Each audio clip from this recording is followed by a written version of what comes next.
Bem, pessoal, eu sou o Rafael Epifânio, professor de Física do cursinho Ideia. E na aula de hoje nós vamos aprender sobre espelhos planos. Bom, para começar, o que é um espelho plano, né? O espelho plano é uma superfície de reflexão, que ela é completamente plana e polida, e por conta disso ela reflete a luz de maneira regular, formando uma imagem. O que é refletir a luz de maneira regular? É refletir a luz de uma maneira bem previsível, e como é essa maneira? O ângulo de incidência ele é igual ao ângulo de reflexão. Então, essa é uma forma previsível de refletir a luz, tá? É assim que funciona um espelho plano. Então, tem alguns exemplos aqui de espelhos, né? Um espelho de academia, um espelho aqui com um macaquinho. Espelhos planos são bem comuns no nosso dia a dia, né? Então, vamos entender como eles funcionam. Bom, uma das propriedades do espelho plano é que a imagem é simétrica em relação ao espelho. Ou seja, todos os pontos da imagem do objeto possuem a mesma distância. Aqui essa figura, para exemplificar para vocês, eu tenho aqui desse lado o meu objeto, né, que é um F, e do outro lado eu tenho a minha imagem. Vocês veem que a distância desse ponto aqui do objeto para o espelho é a mesma que a distância desse ponto aqui da imagem para o espelho. Mesma coisa para qualquer um dos outros pontos, tá? E essa imagem que é formada é chamada de uma imagem enantiômera. Bom, o que é essa imagem enantiômera, né? É a imagem que a gente vê no espelho. Quando a gente olha para um espelho, a gente vê como se fosse uma cópia de nós mesmos, né? Então, quando você aproxima a sua mão do espelho, o seu eu do espelho também aproxima a mão.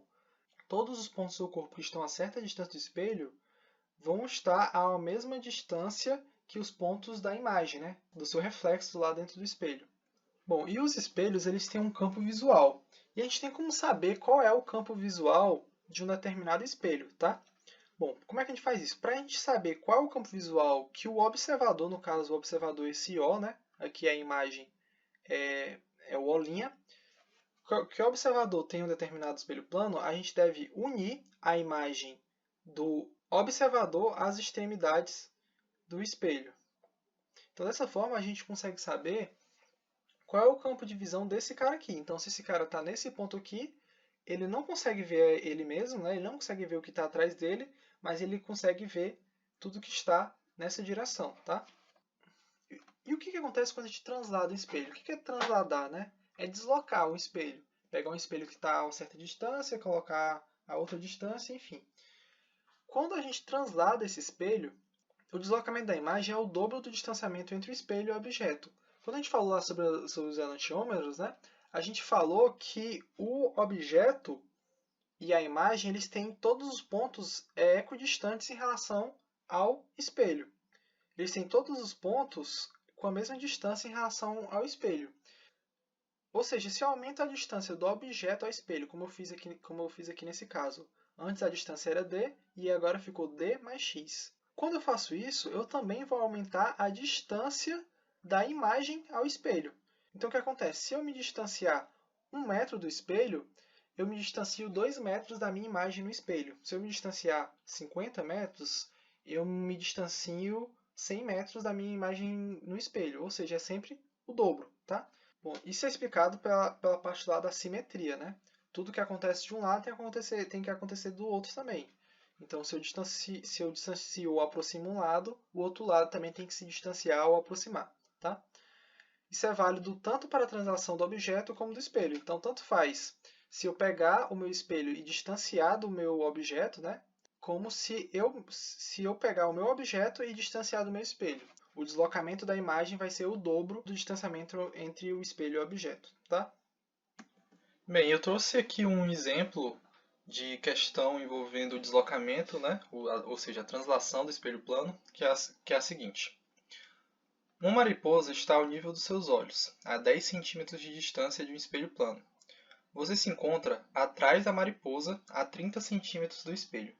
Qual é a distância entre os seus olhos e a posição aparente da imagem da mariposa no espelho?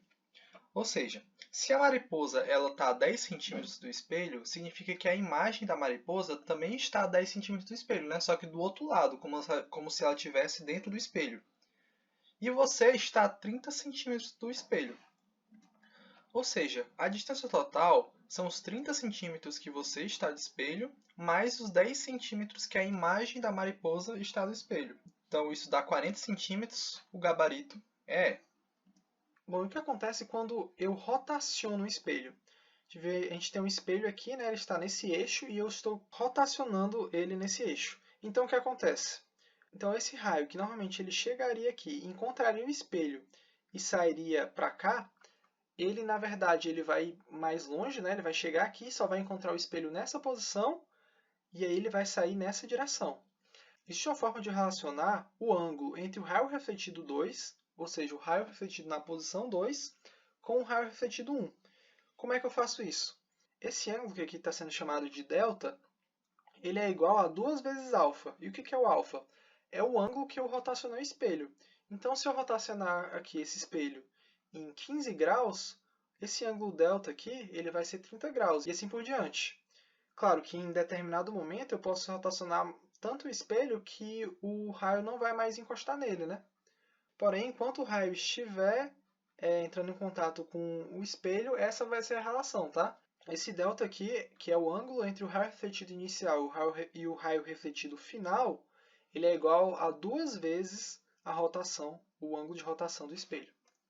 Eu trouxe aqui um exemplo de uma questão que utiliza esse conceito de rotação de espelho plano, então vamos lá. Suponha que um raio de luz incida sobre um espelho plano.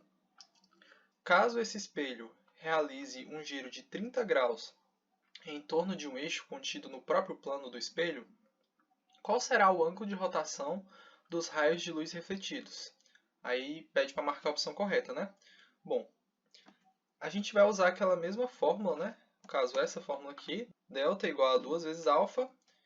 No caso, qual que é o nosso alfa, né? Nosso alfa aqui é 30 graus, né? Porque é a rotação do espelho. E o nosso delta, qual vai ser? Se delta é igual a 2 vezes alfa, então é 2 vezes 30 graus. Portanto, delta é igual a 60 graus. Então, a resposta é D, 60 graus. Bom, e quando a gente associa espelho, no caso aqui são espelhos associados a 90 graus, a gente percebe que se formam mais imagens do que se formariam normalmente, né? Mas a quantidade de imagens que é formada, ela depende do ângulo. Então vamos lá. Se a gente dividir 360 pelo ângulo e esse valor aqui der par, o número de imagens formadas vai ser 360 sobre alfa menos 1. E isso não depende da posição do objeto. Já se 360 sobre alfa for ímpar, o número de imagens também será 360 sobre alfa menos 1, mas só se o objeto se encontrar sobre o plano bissetor.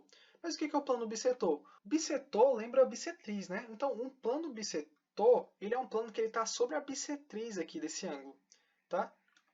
Que no caso o ângulo é 90 graus, né? Então a bissetriz do ângulo seria 45 graus. Então a quantidade de imagens só será formada se o objeto estiver a 45 graus, tá? Nesse caso, vamos testar para nossas imagens aqui, né? A gente está vendo aqui que está dando 3 imagens, né? Tanto aqui quanto aqui, e o ângulo é de 90 graus. Vamos ver se bate com a fórmula, tá? Ó, 360 sobre 90 vai dar o quê? 4, né? Porque 4 vezes 90 é 360, então é par.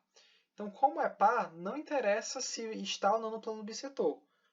Vão ser 360 sobre alfa, que é 4, menos 1 imagens. Então, vai ser 4 menos 1, vão ser 3 imagens, que é justamente o que a gente vê aqui, né? Então, nesse caso, o objeto está sim no plano bissetor, ele parece estar no plano bissetor, né? Mas mesmo que ele não estivesse no plano bissetor, ainda seriam vistas 3 imagens, ok? Então é isso, pessoal. Muito obrigado pela atenção e ótimos estudos!